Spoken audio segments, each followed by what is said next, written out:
Гарла Шамар, доброго вечора. Це «Вогонь» і вечірній блок, в якому беремо естафету Гульсум Халілової, що провела попередні 3 години. До 9 години вечора будемо разом. В цьому блоці чекаємо на розмову з двічі міністром закордонних справ України Костянтином Грищенком, поки ми зв'язуємося з паном Костянтином. А до новин на тлі стягування Росії військ до кордонів з Україною секретар РНБО Олексій Данилов повідомив, що в Україні не ведуть прямого підготовчого процесу до початку агресивних військових дій у найближчі дні. За словами Данилова, дуже швидко можуть відбуватися процеси, на які треба реагувати. Секретар РНБО додав, що накопичення російських військ на кордоні з Україною в цьому немає нічого непередбачуваного. В разі необхідності у нас є чітко виписані усі ці процедури. Відповідно, ми пройшли усі необхідні підготовчі етапи. На сьогоднішній день прямого підготовчого процесу до агресивних дій, що щось серйозне відбудеться завтра, немає. Якщо це буде завтра, ми обов'язково будемо з цього приводу спілкуватися з суспільством. І у нас на зв'язку Костянтин Грищенко, який був двічі міністром закордонних справ України, був колись послом України в Сполучених Штатах Америки. Доброго вечора, пане Костянтине. Вітаю. Теж вітаю вас. Було кілька днів таких марафон перемовин з Росією в Женеві, в Брюсселі, в Відні, на рівні США, на рівні НАТО і на рівні ОБСЄ. Результатів якихось приємних нема. Чого ви очікували і на які деталі ви звертаєте увагу на цих перемовинах? Я не очікував від цих перемовин будь-яких проривів. Важливо те, що взагалі відбулись, і було з боку наших партнерів США та НАТО підтверджена та принципова позиція, яка є дуже важливою. Я навіть не зовсім розумів, на що розраховувала Російська Федерація в цій ситуації. Але позитив від цих зустрічей, цих переговорів є. Вони все ж таки знижають рівень напруги, оскільки кожна сторона має проаналізувати те, що почула. Одна справа аналізувати те, що заявляється публічно, а інше те, що може бути дещо в зрозумілій формі доведено під час переговорів, де вже розмова ведеться на професійному рівні. Тому є певний позитив, але я не очікував, що тут раптом буде нова Ялта, чи навпаки, що Росію хтось переконає, що вона не права. Це процес. І ми тільки на початку цього процесу. Росія може бути задоволена вже тим, що відбулись такі переговори, що з ними почали розмовляти. А я думаю, Україна може бути задоволена тим, що ми почули публічно, офіційно про незмінність позиції і США, і НАТО по принципових для нас. Пане Костянтине, коли ви ще нам сказали, відбуваються в тому числі розмови на професійному рівні, те, що не виноситься на загал, тоді чи можете розповісти, які речі на професійному рівні могли б лунати? Що це може бути, як це виглядає взагалі? По-перше, сторони, як правило, домовляються про те, що вони розкажуть публічно і що не будуть розказувати публічно. Відтак, коло тих питань, які обговорюються вже безпредметно, обумовлюються або від самого початку, або наприкінці власне переговорного процесу. Що це може бути? Може бути перелік конкретний того, що може очікувати Росія в разі, якщо вона перейде до широкомасштабних силових дій. Але це те, що, можливо, на сьогоднішній день та не хочуть доводити до широкої громадськості, тому що тоді це змушує Росію вже заявляти, що їм це все не цікаво, на них це не впливає і так далі тому подібне. Але якщо ти доводиш це без публічного виміру, то тоді треба серйозно до цього ставитись і думати, чи варто це враховувати, чи ні. З російської сторони, якщо ми пам'ятаємо, вони спробували дещо обійти цю формулу. Вони виплеснули у публічний простір свої максимальні вимоги. І в спосіб, який був, ну, на мій погляд, достатньо зухвалий, достатньо грубий, і все це не спрацювало. Для Росії, Росія теж могла достатньо жорстко сказати, що, власне, вони можуть робити, якщо будуть, на їх думку, змушені позицією Заходу. Але на сьогоднішній день, мабуть, не готові ще от такий спосіб погрожувати світу і Україні, оскільки це може бути сприйнято негативно з точки зору їх інтересів. А от ви, мабуть, зухвалим способом називаєте оприлюднення вимог до США і НАТО, які вони просто зробили на сайті МЗС, да? І з вимогами повернутися взагалі до 97-го року, прибрати все, що було до 97-го року, гарантувати не вступ. Ну, такі речі. До речі, от коли це вони зробили, навіть з росіян їхній політолог Гліб Павловський назвав це нефаховою роботою, просто зниженням рівня фаховості самого Міністерства закордонних справ Російської Федерації. Мене от цікаво, от у дипломатів ще не запитував, коли робиться це в такий спосіб, ви називаєте його зухвалий, а він ще виглядає як спосіб, коли ти оприлюднюєш це і одразу зрозуміло, що навіть якби на такі поступки хотіли піти, через публічний простір на них не йдуть, коли вони так робляться. А чого очікувала Росія? От ви ж, мабуть, і Лаврова особисто знаєте, да, і людей з Міністерства закордонних справ Росії. На що вони розраховували, коли в такий спосіб розмовляли зі Сполученими Штатами, а окрім них з цілим блоком країн, які за потужністю, за економічним, ну просто рівнем не співставні з Російською Федерацією? Ну, якби там змагалися рівнем економічної спроможності, то, мабуть, ніхто з такими заявами взагалі не виступав. Це, знову ж таки, спосіб використати те, чого не вистачає тим, з ким ти розмовляєш. Ну, чого не вистачає європейцям? Готовності фінансувати свої Збройні Сили належним чином. Ми бачимо, що Німеччина до сих пір і близько не підійшла до 2% ВВП на свої Збройні Сили. Те, що зобов'язання, яке вони взяли на себе ще багато-багато років тому. А я вже не кажу про застосування цих Збройних Сил будь-де, в будь-який спосіб. І якщо вони і були направлені Німеччиною до Афганістану, то це було настільки обмежено і настільки було обережно, що далі нікуди.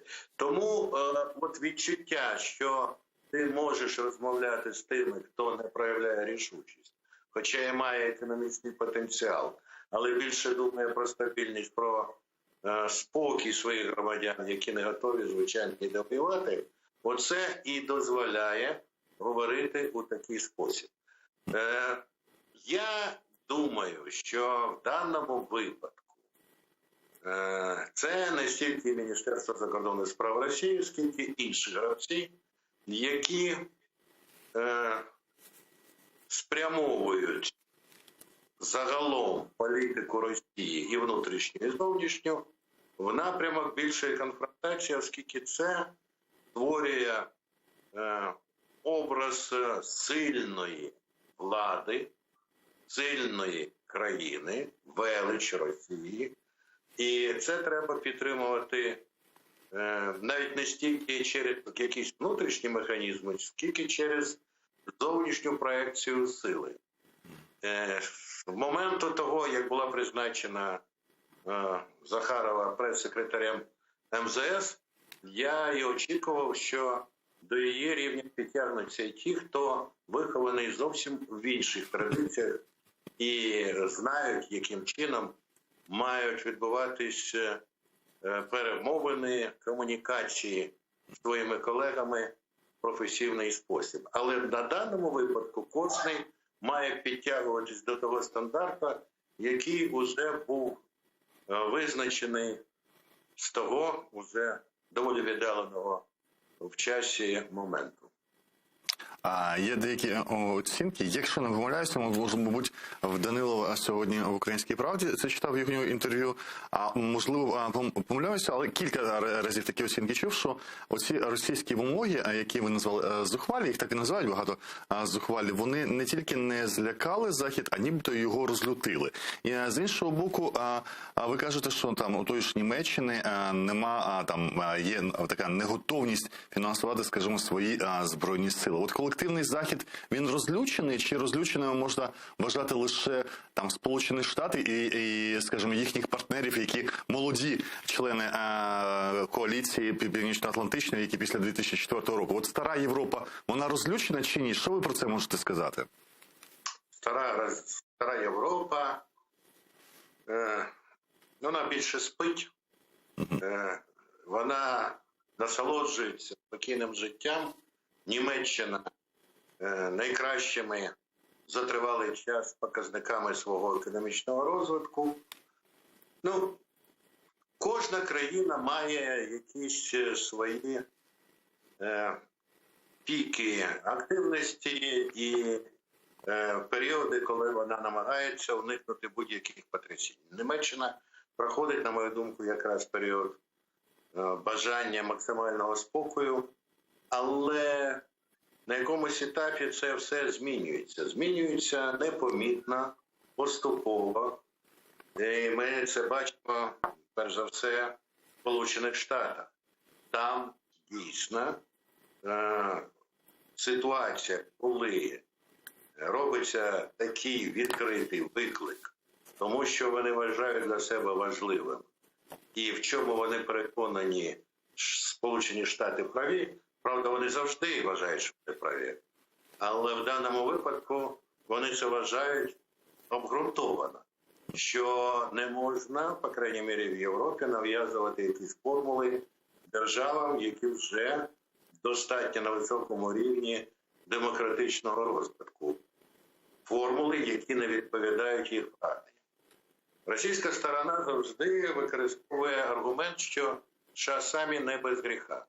І дійсно, якщо подивитись на те, що відбувалося в Іраку, до цього в В'єтнамі, та Афганістан, звичайно, самий останній приклад, не можна сказати, що США є взірцем, ангелом на міжнародній сфері. Але Європа завжди, з точки зору Сполучених Штатів, має відповідати іншим, більш високим стандартам. І в цьому сенсі є широка двопартійна підтримка якраз більш жорсткої позиції для Сполучених Штатів у відносинах з Росією на даному етапі. Я взагалі думаю, що це помилковий підхід російського керівництва загострювати відносини саме зараз. Тоді, коли США, у принципі, більш налаштовані на конфронтацію, на боротьбу з Китаєм.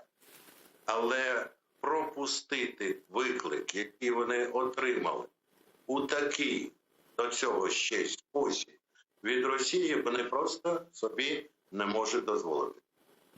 Але ж от Лавров вже сьогодні сказав, що вимога відведення військ від українських кордонів є неприйнятною. Окрім того, вони сказали, що будуть чекати письмової відповіді. Да? Там, я так розумію, чогось не вистачає в зустрічах, в усних розмовах, будуть реагувати вже на письмову відповідь НАТО. Як ви очікуєте, що має бути, як ця криза тоді має, який вихід з неї взагалі може бути?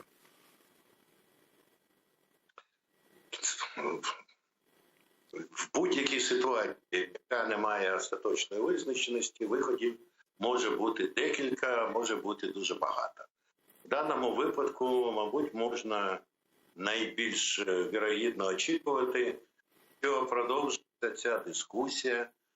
Росія зацікавлена в тому, щоб бути за столом переговорів як важливий партнер, який може допомогти своїм співрозмовникам вирішувати принципово важливі питання, наприклад, на Близькому Сході, на ринки газу, ціна на нафту відносину з Іраном, і можна продовжувати.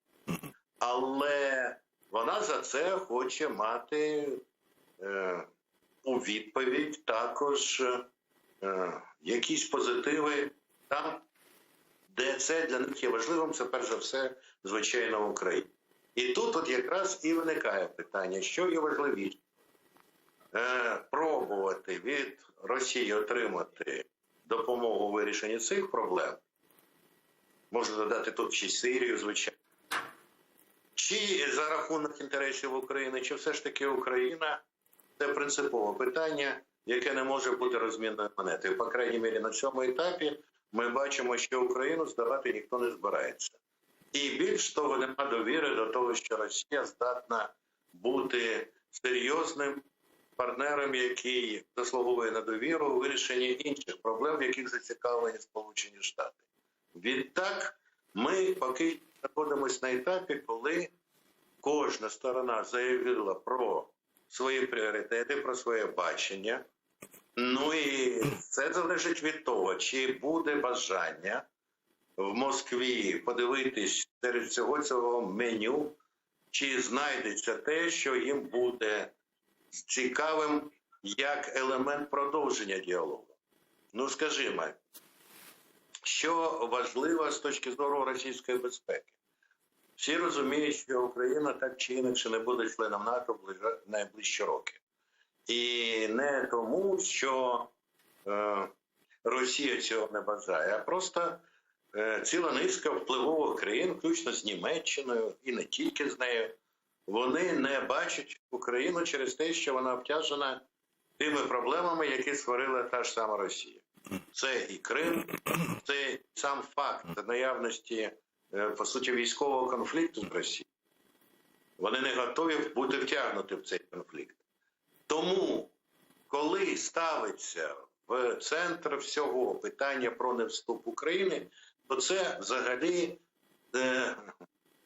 це маневри для того, щоб затуманювати наші мізки. Ну для чого гарантія того, що гарантія, щоб не відбулось те, що і так не відбудеться. А є дійсно об'єктивні проблеми, питання, які можуть виникнути. Ну, скажімо, розміщення ракет тієї середньої меншої дальності, які були заборонені відповідним договором, який укладався за часів Радянського Союзу, і з якого вийшли і Сполучені Штати, і Російська Федерація. Тут адміністрація Трампа натворила багато того, що тільки погіршило ситуацію. Що робити з контролем? Був договір про відкрите небо, що дозволяло таким державам, як Україна, на цілком законних підставах зробити розвідувальні облети своїх прикордонних територій і знати, що ж там відбувається. Це договір про звичайні збройні сили, які встановлював обмеження розгортання сил. Мабуть, от про це варто говорити, якщо зацікавленість у Москві якраз у зменшенні військової загрози з боку НАТО чи будь-кого іншого. Якщо нема матеріальних засобів для НАТО буду, то нема і загрози. Але от про це можуть говорити професійно дипломати, які на цьому були виховані і зробили свою кар'єру. От, наприклад, той же самий пан Грушко, заступник міністра, який очолював делегацію Росії на засіданні НАТО-Росія, він якраз з тих, хто вів переговори по деяких з цих договорів. Він прекрасно може це продовжити. І я сподіваюся, що скоріше він, аніж деякі його колеги, будуть займатися тими питаннями. Окрім того, що це могло там дійсно зухвалий виклик зробило для Сполучених Штатів Америки, але ви, мабуть, теж звернули увагу, коли ці вимоги Росії були оприлюднені, відреагували дві країни, принаймні дві, я бачив дві з трьох, які відносяться традиційно до західноєвропейських країн, тут до старої Європи, але вони в часи холодної війни не вступали в НАТО. Це Австрія, Фінляндія і Швеція. До речі, і Швеція і Фінляндія одразу відреагували і заявили про своє право вступати в Північно-Атлантичний альянс. Фінляндія заявила навіть більш жорстко, це вона впритул межує. Якщо Грузії або Україні можна відмовити зараз, скажімо, вступі в альянс, то для таких старих країн європейського, які члени Євросоюзу, до речі, як Фінляндія і Швеція, за їхнього бажання цей вступ може відбутися миттєво, чи не сама Росія підбурює те, щоб на її північних кордонах з'явилися ще дві країни Північно-Атлантичного Союзу? Фінляндія і Швеція заявили про те, що це їх суверенне право, і, звичайно, не Росії треба це визнати. Тобто вони повторюють ту ж саму позицію щодо можливості вступу, яку вони мають самі розглядати і вирішувати. А керівництво НАТО та інші держави-члени абсолютно згодні з тим, що як тільки вони захочуть, їх однозначно буде швидко розглядати і приймати. Чому? Тому що у них формально, та й реально нема якихось настільки конфліктів з Росією, які створювали потенціал для застосування сил. Чому ні Грузію, ні Україну не збираються брати? Саме тому, що це означає, що НАТО стає гарантія безпеки. Стаття 5. Якщо з Росією починається будь-яка суперечність, що переростає в широкомасштабний збройний конфлікт, то треба воювати. А цього там ніхто не хоче. Вони не бачать старі члени Альянсу, та й нові, точно так же, щоб у Фінляндії і Швеції були такі проблеми. У Фінляндії є, правда, кордон, Швеція взагалі убезпечена цього без наявності такого кордону. Я думаю, що і та, і інша країна будуть змушені збільшувати витрати на свою оборону, і вони так чи інакше координують свої дії, можливі дії, в разі військового конфлікту з НАТО, але не збираються ближчим часом вступати до Альянсу. Ви пам'ятаєте, коли кілька років тому президент Франції Макрон таку фразу, вона стала крилатою, про смерть мозку НАТО, чи про клінічну смерть, вона також лунала, я не знаю, як в оригіналі це лунало французькою мовою. Так зараз в якому, на ваш погляд, стані сам Альянс? Сам Альянс, він знаходиться в тому ж стані, що Організація Об'єднаних Націй. Він настільки енергійний і потужний, як найменш енергійний і потужний його член. Питання навіть не в цьому.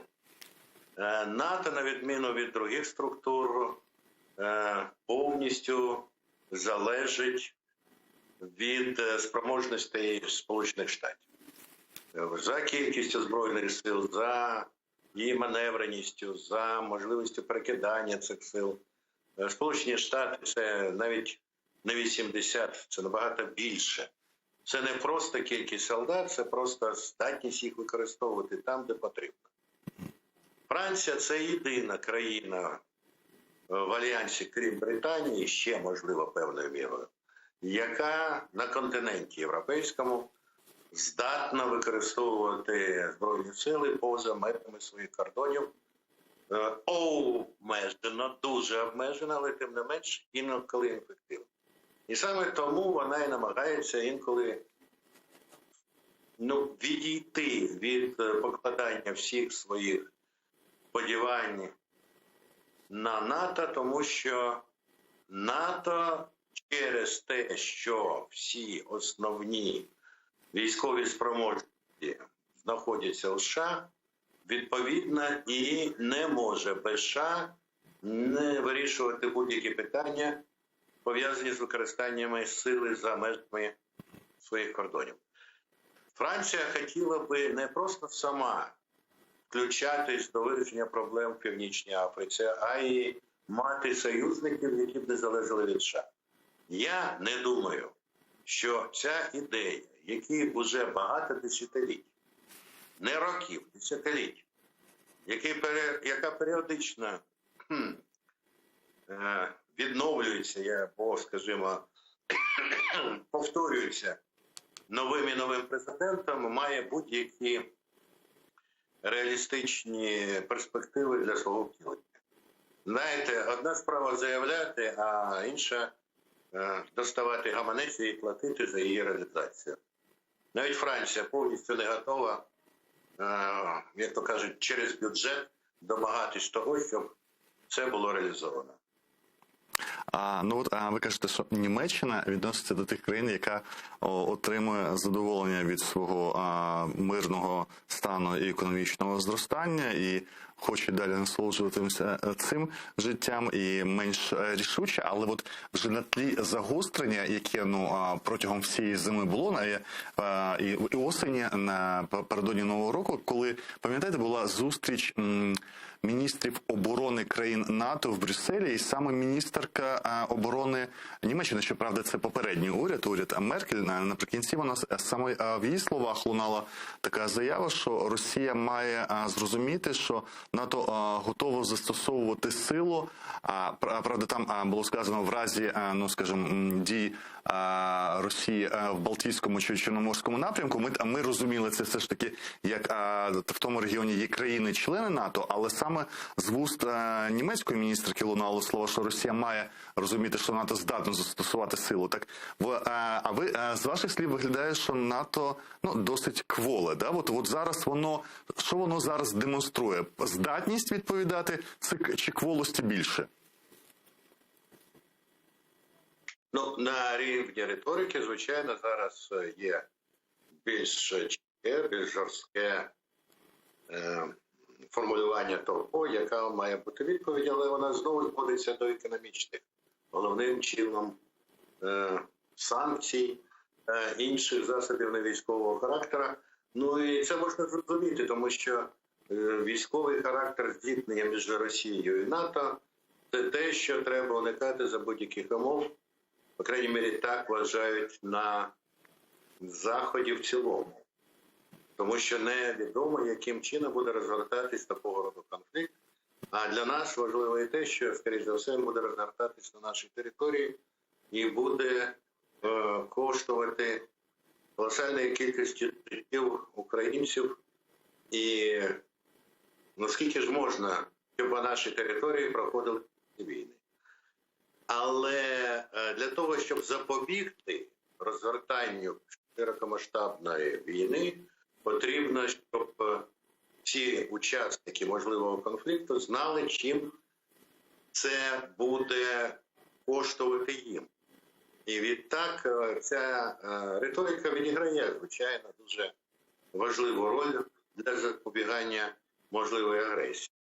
Але з іншої сторони, я не знаю, наскільки ситуація покращилась, крім того, що, скажімо, в Німеччині мало витрачають грошей, так і ще як їх витрачають. Наскільки я читав в таких спеціалізованих виданнях, відносно спеціалізованих, надто далеко не заглиблююсь, але у них система прозора, те, що ми запровадили у нас в основному для цивільної сфери, цілком застосовується і у військових. Відтак, для того, щоб тримати військово-повітряний флот в належному стані, у них завжди не вистачає запчастин, яких треба своєчасно закуповувати.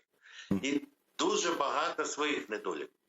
Знаєте, демократія дійсно є річ дуже важлива, корисна, і вона є найкращим способом урядування. Але є певні сфери, де не можна заходити до якогось певного рівня, коли це вже працює проти тебе.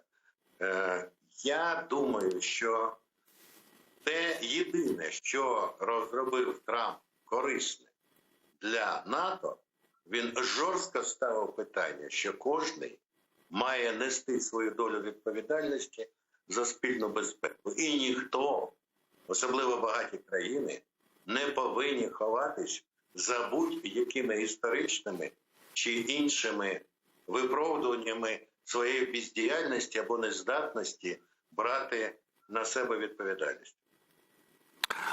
Трохи раніше ви сказали, що оцей привід російський про невступ або вступ України і гарантії невступу до НАТО – це такий туман, за яким може бути інша реальність, про яку Росія хоче, щоб з нею розмовляли. Ви згадали і СМД, і звичайні збройні сили, і багато інших речей в інших регіонах. Там є Сирія у Росії, інтереси в Лівії, що їм можна запропонувати. Але з іншого боку, коли все ж таки українські дипломати, вони до останнього часу дуже добре і багато спілкувалися зі своїми російськими колегами. Росію в Україні знають, можливо, навіть краще, ніж їхні західні партнери.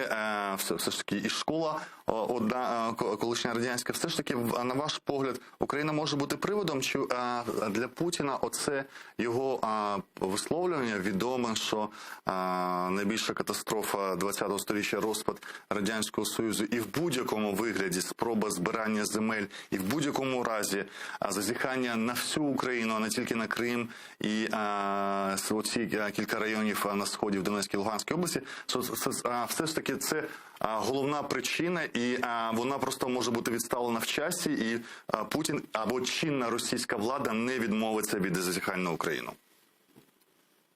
Одна справа мріяти, а інша справа реалізовувати мрії.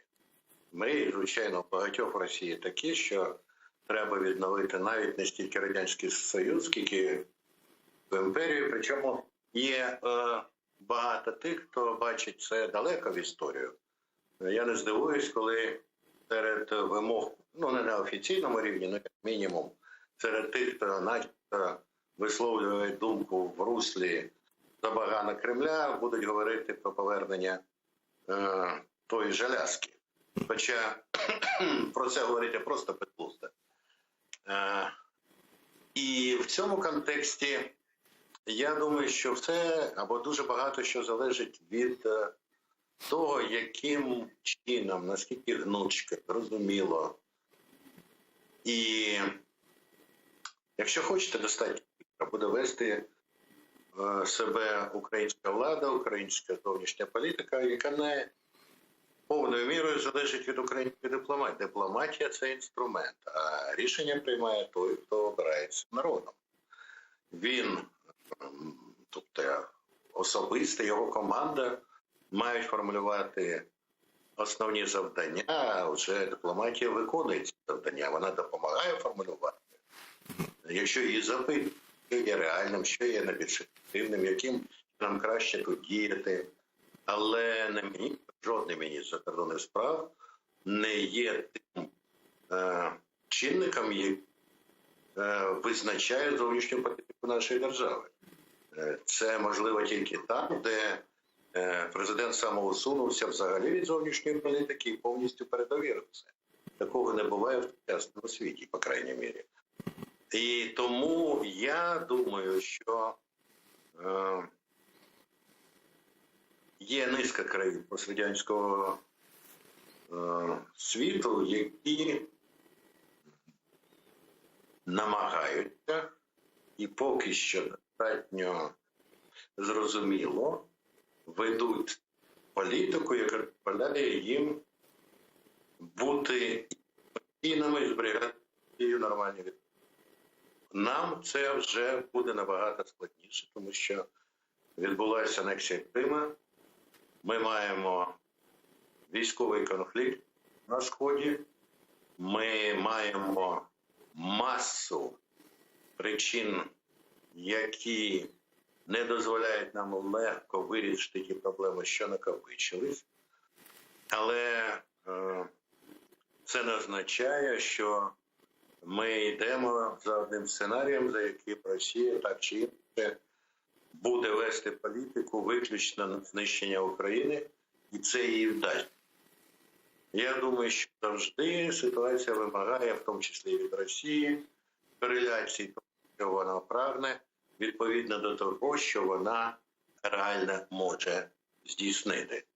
Це залежить не тільки від бажання Росії, а від багатьох і зовнішніх факторів. Так от, серед зовнішніх факторів нам не треба створювати ситуацію, якою може користуватись Росія для того, щоб виправдати як внутрішньо, так і для зовнішнього світу втручання настільки глибоке, настільки масштабне, щоб воно призвело до повного підкорення України політиці Росії. І це цілком можливо. Ой, одразу до двох речей тоді причеплюся в тому, що ви зараз сказали, так дуже дипломатично. На початку відповіді це було про гнучкість української влади, не Міністерство закордонних справ, а я так розумію, ви кажете про президента. І тоді уточніть, що ви маєте на увазі під цією гнучкістю. Друге, те, що я почув, це не створювати ситуацію, яка дозволить Росії виправдати повне знищення України. Про які ситуації реальні або ймовірні ви маєте на увазі? Почну з останнього. Це нам не потрібен третій Майдан, це 100%.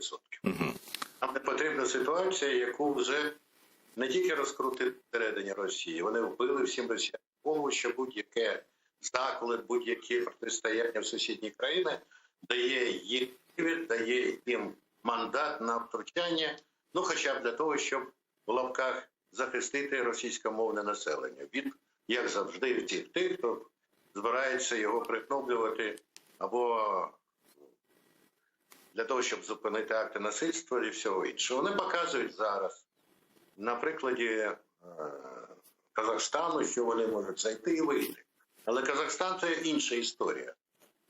Вона вимагає окремого аналізу, окремого розмови. Що стосується у нас, то попередня ситуація, якою скористалась у 2014 році Росія, вона показує, що може бути наступного разу, якщо раптом щось подібне буде відбуватися. А якщо буде широкомасштабне, та ще вийде з рамки Києва, буде десь в регіонах, ну вони точно цим скористаються. Тому не давати. Це проблема і вимога часу не стільки навіть до влади, скільки для всього суспільства.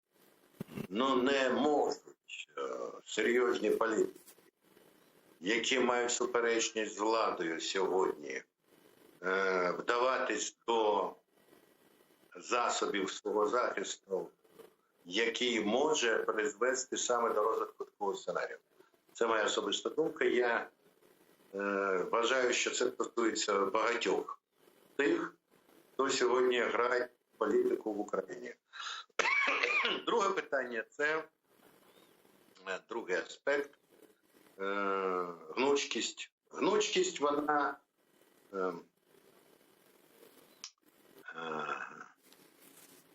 це термін, який, знову-таки, достатньо гнучкий, або достатньо широкий.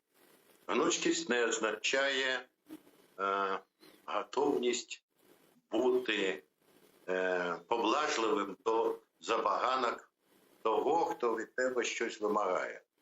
Це вміння відтермінувати, це вміння переконувати, це вміння знайти ті сфери, де це не переходить межу того, що є абсолютно неприйнятним з точки зору базових принципів, на яких ґрунтується наша держава. Територіальна цілісність, здатність самостійно вирішувати своє майбутнє і багато чого інше. А разом з тим гнучкість, мабуть, теж таки має також серед своїх ознак це постійний наголос на тому, що якщо ми вирішимо всі ці проблеми, ми можемо будувати наше спільне майбутнє в такий спосіб, який буде відповідати інтересам двох держав, знаходити багато не просто красивих слів, але й багато спільних проєктів, де ми можемо бути корисні, але тільки тоді, коли ми вирішимо те, що нас сьогодні роз'єднує. Просто тут дуже багато деталей, дуже багато професійних моментів. Ну от я вам хочу поставити запитання таке от конкретне, щоб зрозуміти, що таке гнучкість, але тут буде трошки воно некоректне, бо доведеться вам коментувати свого попередника, свого наступника до нинішнього міністра Дмитра Кулеби. Минулорічна така штука, коли Україна разом з демократичними країнами світу підписалася під засудженням дій Китаю по відношенню до уйгурів, до яких застосовується фактично геноцид в Сіньцзяні і табори перевиховання для цілого народу влаштувала країна, а потім потім під тиском Китаю цей підпис відкликається. От це про гнучкість чи це про слабкість? Це ні про те, і не про інше. Це про... Я не хочу використовувати те слово, яке, мабуть, ви самі відчуваєте. Це про збій у системі прийняття рішень, коли мають враховуватись всі аспекти і всі загрози, коли легко ставляться до всього того, що випадає з дискурсу Україна, Росія, США, Європа. Таке враження, що іншого світу ні. Всі формально погоджуються, що він важливий. І взагалі з ними треба китайцями, в'єтнамцями, арабами. Я кажу про регіони, в основному не про звичайні народи. Треба вибудовувати економічні та інші відносини, але цього не робиться. І це, я думаю, ті питання, які треба сьогодні вирішувати. Ми не можемо вічно жити в парадигмі українсько-російського конфлікту і думати тільки про залучення партнерів для того, щоб вирішити. Це найважливіше. Але якраз ваш наведений приклад, він ще раз підкреслює, що забувати про специфіку відносин з такими державами, як Китай, з такими державами, як Індія, з Близьким Сходом, який кожна держава має свою специфіку, не використовувати потенціал взаєморозуміння, а інколи і необхідності певної конфліктності там, де це просто немає іншого виходу, як з Іраном, наприклад, в зв'язку з збиттям літака. Ми все це маємо для кожної з цих тем знаходити команди людей, які будуть користуватися довірою вищого політичного керівництва, того самого міністра закордонних справ, і які будуть давати виважені рекомендації для реакції на ті чи інші виклики, які виникають.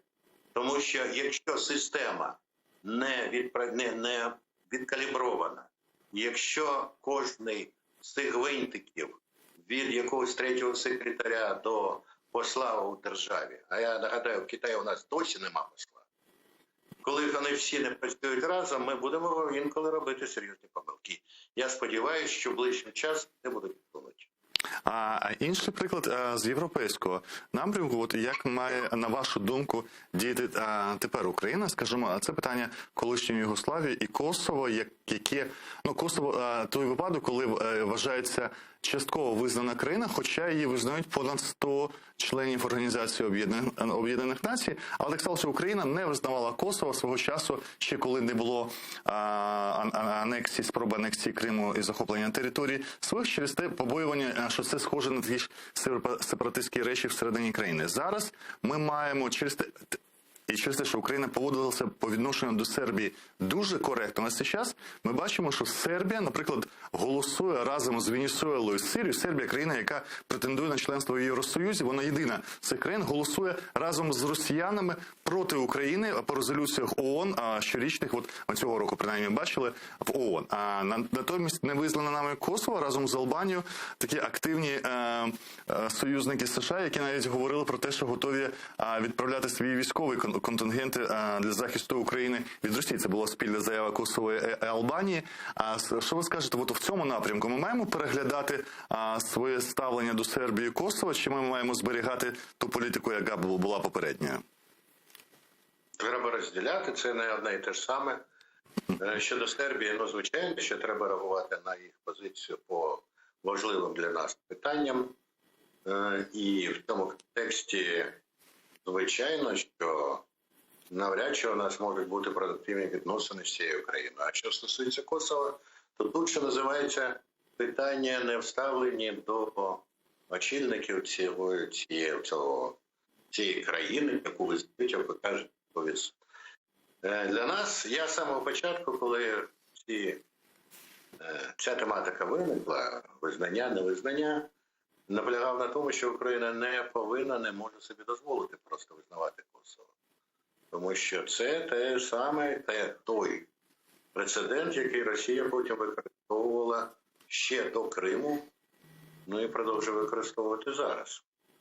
Для них це якраз той випадок, коли частину суверенної території держави через застосування збройної сили зовнішніми гравцями відокремили, а після цього надали їй незалежність, яку б вона за інших обставин не отримала, попри те, що Сербія вважає її своєю історичною спадщиною, власне, звідки пішла Сербія. Не вдаючись в історію, не вдаючись сперечання, але питання прецеденту я тоді пояснював американським друзям. Вони мене запевняли, що це ніколи не буде прецедентом, тому що це для нас не прецедент. Я їм говорив, що, ви знаєте, ви можете не сприймати цей прецедент, але, на жаль, вони не єдині на цьому світі. Тому Сербія – це окремо, а Косово – це окремо. Ситуація в Казахстані, була вона для вас несподіваною?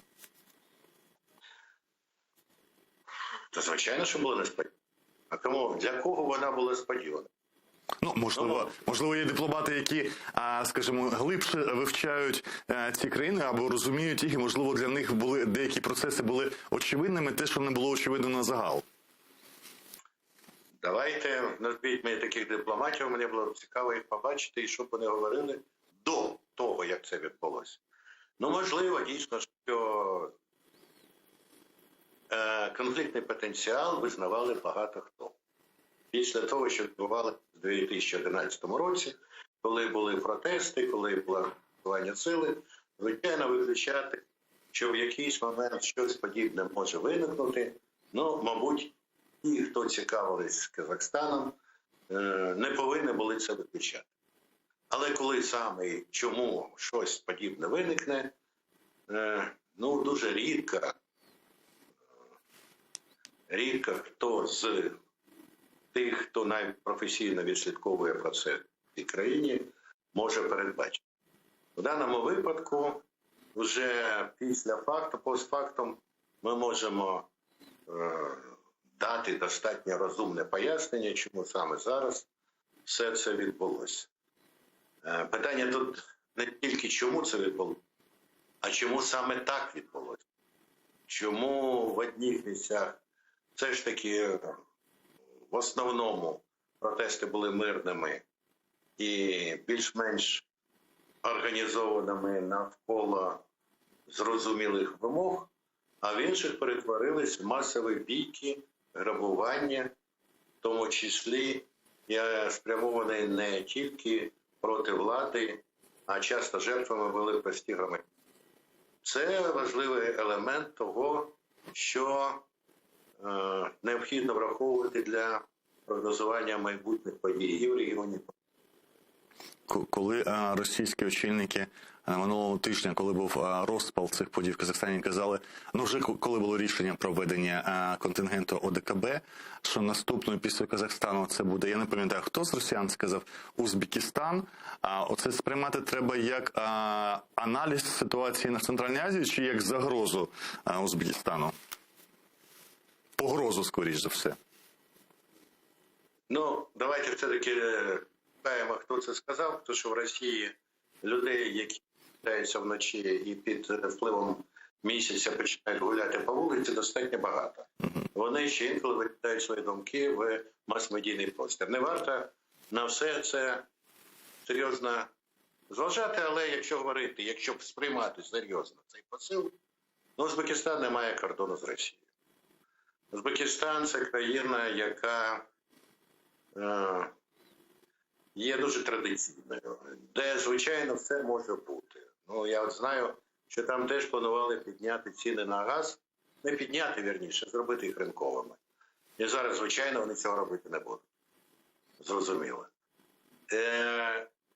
Я не бачу жодних підстав вважати на сьогоднішній день, що Узбекистан, який не є членом ОДКБ, може стати об'єктом допомоги від цієї структури, бо наступним тоді можна говорити про її допомогу, ну, можна кажучи, тої ж самій Шрі-Ланці, якщо вона щось запросить. Ну, фантазій може бути багато. Вони мають бути все-таки базовані на якихось реальних передумовах. А от Узбекистан, сидіть, з одного боку, це важлива країна, бо за чисельністю, здається, якщо не помиляюся, вона третя після Росії і України з колишніх країн Радянського Союзу. Зараз це 30, майже 5-мільйонне населення, це майже вдвічі більше, ніж сам Казахстан, який територію просто великий. І Узбекистан цікавий тим, що колись він вступав навіть в такі об'єднання, як ГУАМ, який там називався на початку, да? Грузія, Україна, Узбекистан, Азербайджан, Молдова, вступав в ОДКБ, вийшов. І, до речі, у мене питання, чому не відбувся взагалі ГУАМ, навіть без Узбекистану, нібито з країнами, які більш-менш цінносно схожі? Чому оця навіть четвірка не відбулася, і організація, і, можливо, я помиляюся, але виглядає, що вона на папері і на табличці її офісу от в Києві на Майдані можна побачити? Я думаю, що годинної програми для цього не вистачить. Якщо дуже коротко, політичні зміни в кожній з цих країн призвели до того, що спільної мети більше просто не стало. По крайній мірі, пріоритети стали різними. В Грузії Іванішвілі, в Азербайджані наголос на своєму конфлікті. Молдова, там до влади прийшли ті, хто орієнтувалися на Москву. А в Україні ми самі знаємо, що відбувалося. Не до ГУАМу те було. Тому те, що на момент створення було достатньо активною структурою, де інтереси співпадали, воно розійшлося своїми шляхами. І наприкінці, ви не тільки двічі міністр закордонних справ України, але і фахівець зі Сполучених Штатів Америки, ви були послом в цій країні. От таке питання про Байдена. Чого ви очікували від цього президента? Чи відповідає він цим очікуванням? Бо є різні думки. От є там П'ятковський, який каже, що на нього дуже впливає сильно Саліван, якого він називає фактично корисним ідіотом, вибачте, Російської Федерації. От як ви сприймаєте дії чинного американського президента, який от скоро буде рік, як він на посаді? Мабуть, П'янковський, в силу того, що він знаходиться в Сполучених Штатах, вважає, що він ближче до того, щоб розуміти, що саме відбувається. У мене якийсь скепсис з цього приводу існує. Мабуть, якщо ти навіть знаходишся в Майамі, це найближче до Вашингтона, або навіть якщо ти на 8 вулиць від Білого дому, це не означає, що ти знаєш, що там ближче відбувається, ніж я, скажімо, знаходячись в Києві. Я не претендую на знання того, що саме думає Байден. Але, на мою думку, людина, яка має величезний досвід на всіх посадах, в тому числі виборних, вона прекрасно усвідомлює, що відбувається всередині країни. Вона стикається з колосальними викликами, і вона не збирається йти в історію як той, хто програв у величезному протистоянні з демократії проти авторитарних режимів. Це не тільки протистояння з Китаєм чи Росією, це цінностні речі, де він те, що для нього є важливо всередині країни, також проєктує на зовнішню політику. Звичайно, це теж дуже прагматичний політичний лідер, який розуміє, що від бажаного до можливого може бути величезна війна. Просто її треба долати по максимуму можливого. Тому я до нього ставлю з величезною повагою. Я не вважаю, що вік є визначальним фактором. Звичайно, це не плюс. Але досвід компенсує те, чого, мабуть, відбирає віковий якісь обмеження. Він знає, кому можна довіряти, як довіряти. У нього достатньо радників, які балансують між собою, мають різні думки. Він в кінцевому розрахунку визначає остаточне рішення. І я розраховую, що ці рішення будуть, як правило, правильними. Дякую вам за те, що взяв участь в нашому ефірі. Це був Костянтин Грищенко, міністр закордонних справ України протягом 2003-2005 і 10-12-13 років в Україні, а також був надзвичайним і повноважним послом в Сполучених Штатах Америки. Далі у нас новини і повернемося до студії за 15 хвилин.